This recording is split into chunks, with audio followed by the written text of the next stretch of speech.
I went out for dinner with my friend at a restaurant, and we were having this delicious food on the table.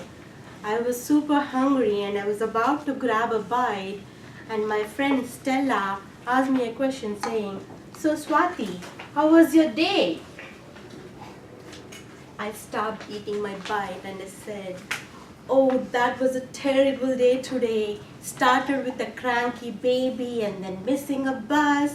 And when I came to the office, I saw a rejected expense bill. I don't know how I'll pay that. And then my day was very stressful at work too. Finally, I'm having a good dinner with you."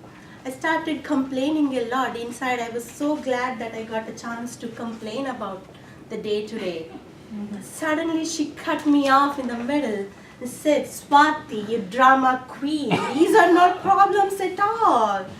Why do you complain so much? Put things into perspective." I was clueless for a minute. I was shocked. Is she my friend? I was thinking in mind. But sadly, yes, she is my friend. And she started saying, "Do you know what happened to my mom? Do you know what happened to my mom?" I didn't know why she was so raised up.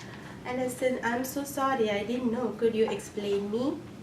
So she started saying, "I'll share my sad story with you. Maybe that will help you how to put things into perspective, or the importance of putting things into perspective."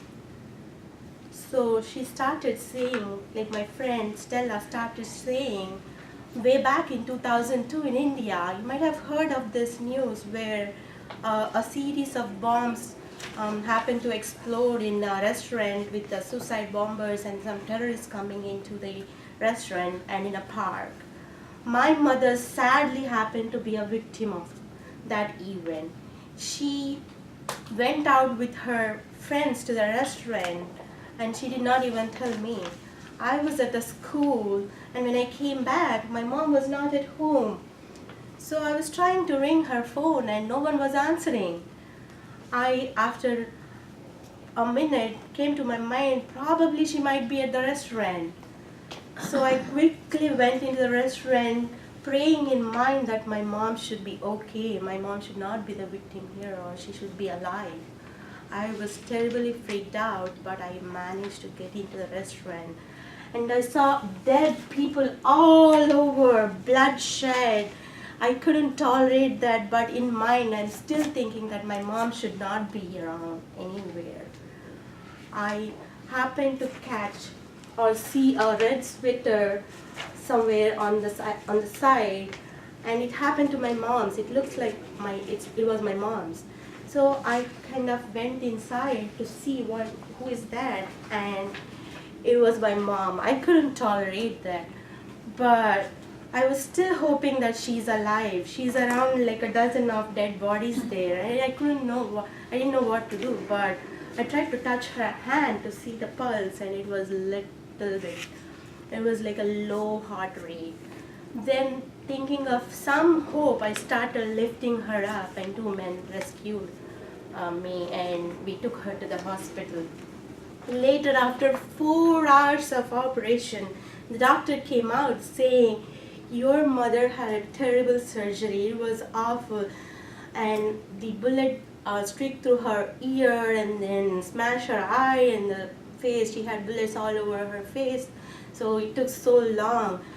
I was not in a mood to listen to any of his explanation. I just asked him, "Doctor, stop it. Tell me if my mom is alive. Did she survive?" He started nodding, saying, "Yes, she survived." I was feeling a little lucky, and after some time I went outside to get some food because it was a very long day and I thought I should give some juice to my mom. By the time I came, there was another round of terrorist attacks, and again there was a lot of bloodshed, and I didn't know what to do. But then the police said, except for 3 of them who were in a minister's room, the minister was also sick and they had like a high security. That's why, and since there were no beds, my mom was put in that room, it seems, and then because of high security, those 3 people survived, but rest of them, everybody was killed in that tragedy. So I stopped. My friend continued to say, and I couldn't, like, as me, I couldn't tolerate anymore, and I started saying, so Stella, is your mom still very cold or bitter about the people who did that to her? Is she very angry on them? Then Stella smiled and said, no, she's not. She put things into perspective. Let's go to my home, I'll show you my mom. Then that night we went to her place and we spoke to her mom. She was making tea for me, and when I went inside and asked her, weren't you bitter, or weren't you afraid, or are you not angry on those people who did that to you? Are you living with this sadness? She completely said, no, Swathi, that's not the case. Even though my face looks shattered, I am internally strong. Never let anybody who is not in control of, not adding value to you, control your life. Control your life, put things into perspective. Now with a smile, have this coffee. That's what she said. I felt very terrible inside, thinking, what was I talking about at dinner? Those were very small things compared to her. And look at her, having gone through this sadness, she is teaching me profound lessons to me. I felt very happy. I mean, even though it's a sad story, I learned a lesson, felt delighted that day.